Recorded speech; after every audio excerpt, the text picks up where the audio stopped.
Bon, bah, bienvenue à tous, bienvenue à Lombok. Comme vous pouvez le voir, on est sur des enduros. Donc on a loué des enduros pendant 2 semaines pour faire tout le tour de l'île. On va rejoindre prochainement les îles Gili, mais les Gili Secret qu'ils appellent. En fait, c'est les îles Gili qui sont pas touristiques finalement. Après ça, on va se diriger vers Kuta, qui est une ville où ça bouge un peu plus. C'est similaire à Bali pour le coup. Après Kuta, on est parti au centre de l'île, à Tete Batu où on est actuellement. Donc c'est l'endroit où il y a les rizières. C'est absolument exceptionnel. Par la suite, on va partir à l'est de l'île, près du volcan, du Mont Rinjani. Ce volcan qu'on va faire dans exactement 4 jours. On va grimper ce volcan, c'est le 2e plus haut volcan d'Indonésie. Pour ensuite arriver au nord de l'île et finir tout simplement où on a commencé, à Senggigi et Mataram, pour déposer nos motos. Comment ça va? How are you, bro? What's your name? Dick. Yes. Good luck, bro. Yeah. Thank you, bro. How are you, bro? What's your name? Ibrahim. And you? Dana. What you doing? Fire. Bien, it's I'm very good. Oh, Say, je suis bien. Je suis bien. Je suis bien. Je suis bien. What is that? Là. Le girofle. Clou de girofle. Ah, clou de girofle. Ah, Il a sorti ça au calme. là. Clou de girofle. What is that? Clou de girofle. Tourist piment. Okay. Tourist piment. Tourist piment. You know tourist piment? Yeah, I know tourist piment. What is that? Fruit de la passion? passion. Ah ouais? Ah. What the fuck, man? Ça c'est fruit de la passion? In English, passion fruit. But in French, fruit de la passion. Fruit de la passion. Ah, not have the fruit now. After you can see the fruit. Okay. Ah. Can you repeat what is your name? Suhaidi. Su Heidi. Two Heidi. Two. Il y en a 2. Two Heidi. Two Heidi. Where is the second Heidi? You can eat, try to eat. Yeah? Vas-y, mange. Not hot, huh? If already dry. A little bit hard, but it's good. Ah, la différence de taille, elle est folle. Dry. Wet color. Là, t'es vraiment mon biceps à côté de lui. Wet color. Hot to the eat. Down to upper skin. Ok. Je comprends pas. You want to go there? Yeah. Arbas. I don't know what is that. C'est quoi? This is the rice. C'est du riz. Ah! Du riz. Du riz! Du riz. Du riz! In French, du riz! Ah oui, il parle pas français lui aussi. Bro, right? You want to try? Huh? Yeah, of course. Mbappé! No, Yeah. it's not me! You see my face, I'm not Mbappé. 3, Yeah, strong. 2, 1. Yeah. Wow. Look at that, bro. Yeah, now. Crazy. Yeah, I know. Okay, and this is for what? For food cow. For bas. What? Bas. Oh, ok. Food cow. C'est pour les vaches. For the bas. Les vaches! Pardon. Les vaches! Sushi bien. Je suis bien! Bien! Ah, je suis bien! Je vais balancer le drone dans une rizière trop belle, les gars. Regardez la vue de fou. Hey!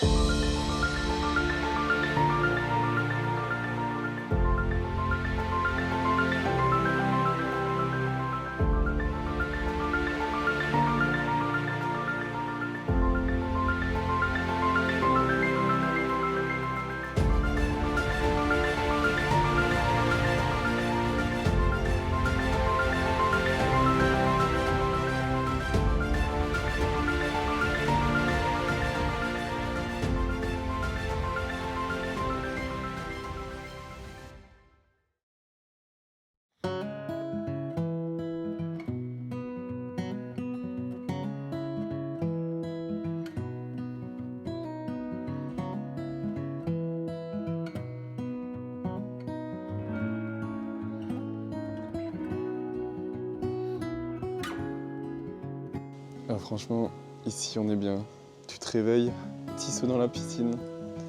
Ensuite, tu vas prendre ton petit déjeuner. Et ensuite, tu viens te poser à cet endroit avec une vue imprenable sur les rizières. Je me pose ici tous les matins et juste c'est calme, ça fait du bien.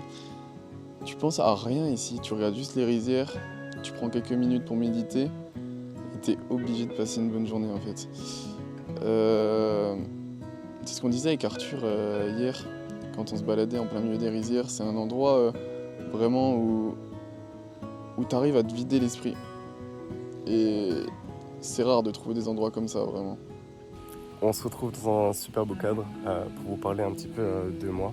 Parce que moi, en quittant la France, j'ai quitté surtout une routine de vie, une routine de travail qui s'est installée depuis très longtemps parce que j'ai choisi de travailler relativement jeune. Je quitte aussi une routine de sport. C'est vrai que je faisais énormément de sport quand j'étais en France. J'ai pas envie de perdre ça. Par contre, j'ai envie de perdre du gras. C'est pour ça que je me suis fixé un objectif. Donc là, tous les jours, j'essaie de marcher, j'essaie de courir. Parce que c'est vrai que j'ai pris pas mal de poids en faisant du sport, parce que je l'ai aussi voulu, en mangeant énormément. Et c'est un sport qu'on pratique en général seul. C'est sûr que ça renforce énormément le mental, la confiance en soi. Je sais que moi, ça m'a beaucoup aidé. J'avais un deuxième objectif de vie, celui de déconnecter, et surtout de me connecter avec moi-même pendant ce voyage. C'est vrai qu'en venant ici, on remarque tout de suite que les choses simples sont les choses les plus importantes. C'est vrai que quand on voit autour de nous, c'est très paradisiaque, mais c'est aussi très pauvre la plupart du temps. Donc c'est vrai que juste le fait d'échanger un simple sourire avec quelqu'un peut beaucoup changer.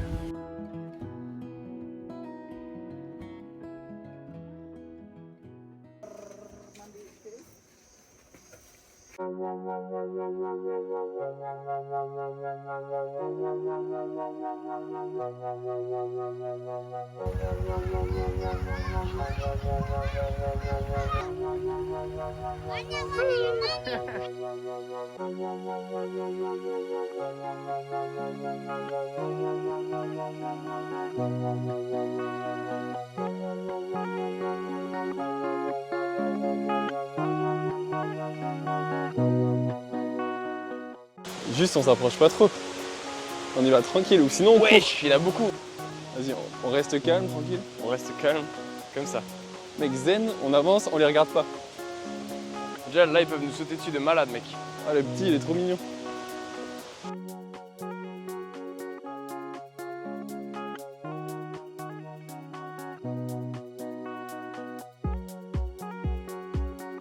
On est actuellement à Sénarou. Sénarou, c'est au nord de Lombok et c'est l'endroit où on débute notre trek demain du mont Rinjani, donc le deuxième plus haut volcan d'Indonésie. Et là, on fait une petite balade. On a remarqué qu'il y avait des énormes chutes d'eau pas loin de l'hôtel. Donc on s'est lancé là dans la petite marche On a fait une petite rando. 30-40 minutes. On a déjà vu la première que vous avez peut-être vu déjà en vidéo. Là on va voir la deuxième qui est normalement encore plus exceptionnelle. C'est la deuxième waterfall. Même les poteaux ils sont pas rassurants. Il n'y a rien de rassurant là. Moi je te conseille pas de marcher ici. Ah là, on arrive à un endroit, ça peut être très marrant. Ça peut être très marrant ça. C'est l'endroit propice pour soulever cet endroit. Tu mets ça là. Et je pense là, ça peut faire un très beau toboggan. On est d'accord? Yeah, together.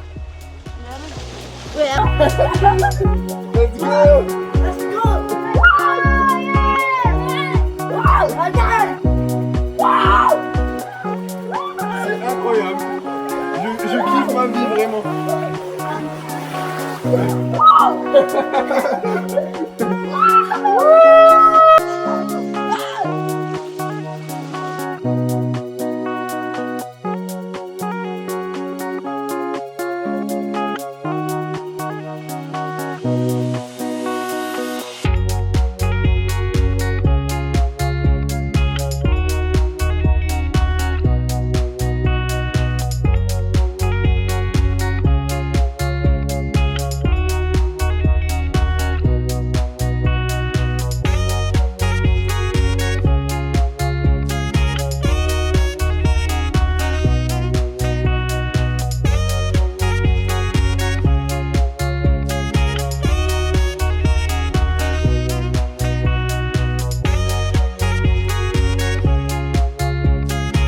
Arthur, on est où là? Eh ben, on est où là? On est où? On est où là? Who's the guy? It's me, I'm the guide. Ah, okay. C'est le début de notre trek. Morinjani. Le petit début, le petit début. On doit aller Ça là en haut. Tech.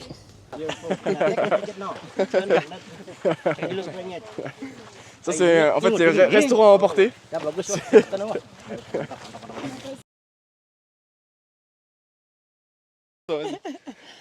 Donc je suis manipulatrice radio à Paris. Incroyable. Je fais radio, scanner, IRM, radiothérapie, médecine nucléaire. Donc attends, En fait, c'est multifonction. juste pour récapituler, si là on se crache, on a quoi que ce soit, et ben elle nous appelle un hélico. Et Je peux donner les premiers secours. après c'est bon, on est safe. Donc on est où là? Alors là, on est au troisième point. Deuxième. Deuxième? Ok, d'accord. Premier comptez pas. Donc là, on va déjeuner. On va récupérer un tout petit peu. Ça, c'est tranquille. Pour l'instant on nous avait dit 2 heures, deuxième point, Océane. C'est easy. Pour l'instant c'est easy. Demain, quand on Pour va se réveiller à l'instant, 2 heures. Voilà. et qu'on- Demain le plan c'est de se lever à 2 heures du mat, faire la montée sur une crête qui fait à peu près 1 mètre de large, Avec du sable et des petits avec du sable, pas de problème. du vent froid, il va faire entre 0 et 5 degrés. Et c'est là où ça va être tendu.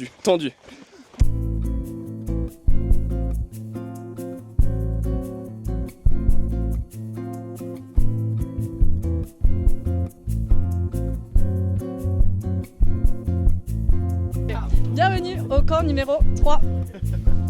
Bienvenidos a la posición 3. Benvenuti al posto 3. Van harte welkom op positie nummer 3. Ik wens jullie een fijn verblijf. Yeah. Welcome to post 3.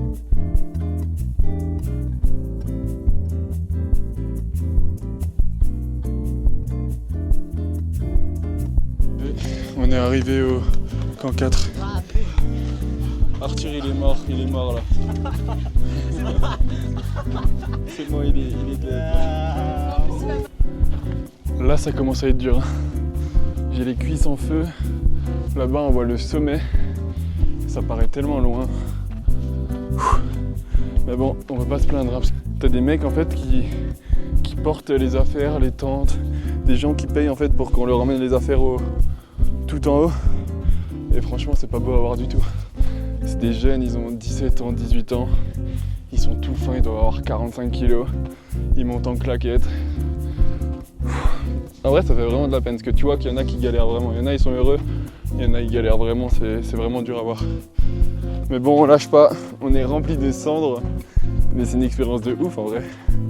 Monter un volcan, genre c'est une expérience de fou dans une vie de monter un volcan qui est encore en activité. Donc bon, faut bien souffrir un peu pour avoir le résultat de ouf qu'on va avoir demain matin. Putain de merde, ça dure. Putain de merde, ça dure. C'est dur franchement. Là on est, regardez l'altitude. On a monté tout ça, là on doit être à bientôt 1000 mètres de dénivelé. Allez mec, on y est presque. Plus jamais j'aide les locaux. Allez c'est bien, au moins tu seras fier. Let's go Mono. On est bientôt au camp 4. C'est là où on va dormir. Et là on voit le sommet. Hein. Demain à 2h du mat il me semble qu'on part. On arrive tout là-haut. On a les cuisses en feu parce qu'en fait le problème c'est qu'on n'a pas de bâton. Et là tu glisses en fait. Incroyable la vue. Punaise on l'a fait. On est au camp de base.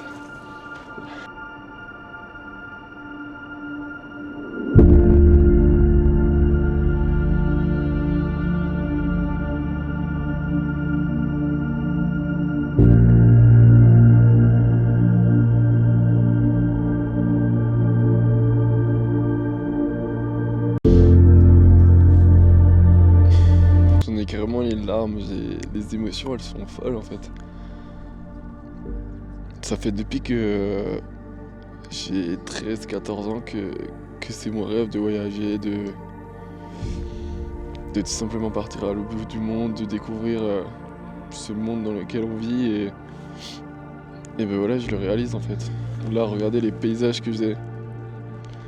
Et en fait, c'est qu'on enchaîne tous les jours. T'as l'impression que c'est pas possible que ça soit mieux qu'hier, mais en fait, si. Et c'est ça qui est fou. J'ai même du mal à réaliser des fois, tellement on fait de choses incroyables.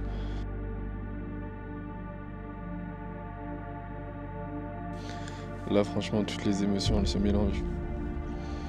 T'es à la fois heureux, à la fois un peu triste, que t'as aussi envie que bah, toute ta famille en fait et les gens que t'aimes voient ce que tu vois et soient là.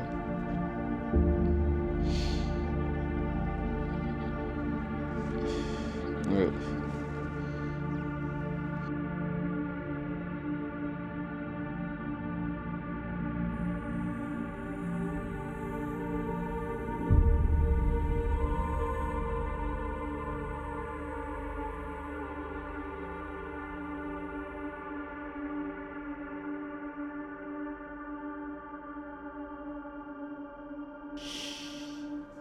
Il est 1h30 du matin et on a dormi 15 minutes, je crois.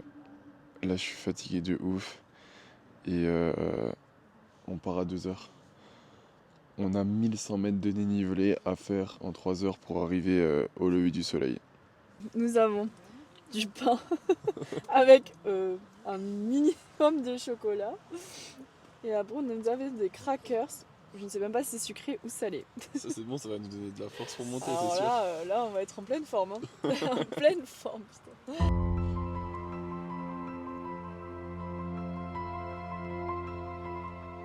C'est parti. Il y a énormément de vent. Je pense que ça s'entend au micro. Pour monter le volcan, ça se fait en 3 parties. La première partie, elle est quand même assez dure et technique. La deuxième, on monte toute l'arête. C'est plutôt long. C'est un peu plus facile apparemment. Mais c'est quand même assez étroit. Il y a le vide de côté. Donc il faut faire attention. Et la dernière partie, c'est la plus compliquée parce que c'est descendre, c'est boueux. Et apparemment, tu fais un pas en avant, t'en fais 2 en arrière. Et vu qu'on n'a pas de bâton, bah, je pense que ça va être compliqué. Mais bon, c'est parti. Voilà, on a commencé. Et c'est pas facile, ça va être compliqué. En fait, c'est comme si tu montes une dune de sable, tellement tu glisses. Ça tape dans les cuisses, vraiment. Et on est seulement au début.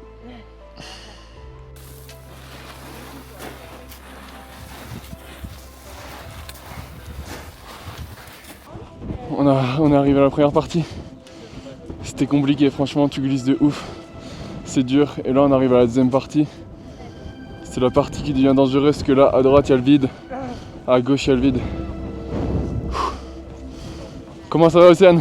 Ça va. On a fini la première partie. Là, on attaque la deuxième. Ouais. C'est la plus dangereuse. On va faire attention. C'est parti. How are you? I'm good. Arthur. I'm good, thank you. And you? So good. ¿Cómo está, mi amigo? Muy bien. Sí, perfecto. Thank you. J'enregistre, regardez le vent.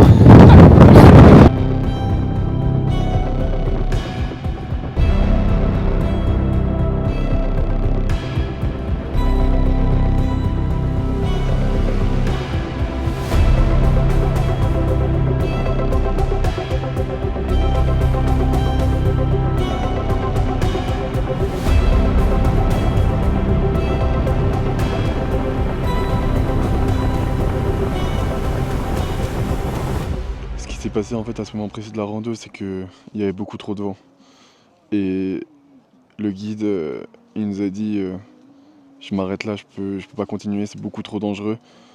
Je vous laisse la liberté d'y aller si vous avez envie d'y aller. Mais je vous dis juste une chose, votre vie, elle compte plus que cette montagne, donc faites le bon choix. Il nous a dit ça comme ça. La vérité, c'est que c'était vraiment dangereux. C'était une arête en fait pour monter au sommet de entre 1 et 3 mètres. À côté, il y avait le vide et tu avais des rafales de vent à, honnêtement, je pense 100 km/h. Au moins 100 km/h, je pense. C'était vraiment très très fort. Et il y a un guide qui est passé devant nous et qui nous a dit il a jamais vu autant de vent en montant et en faisant un trek là en haut. Cette rando, elle nous a vraiment marqué. Surtout que, en fait, quand on faisait la montée, il y a le guide, il est tombé 4 à 5 fois devant nous, à plat, à cause du vent. Et c'est là que tu disais, ok, on est dans un endroit en fait pas du tout safe. Et ça sert à rien de prendre plus de risques, vraiment.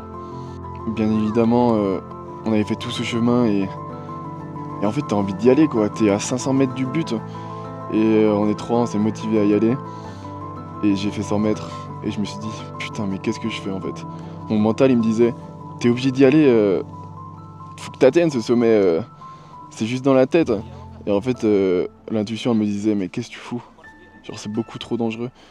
Je me prenais des rafales de vent, je bougeais de 1 mètre carrément. Et j'ai fait demi-tour. Et j'ai rejoint le groupe et on s'est arrêté à cet endroit-là où on a eu une vue incroyable quand même.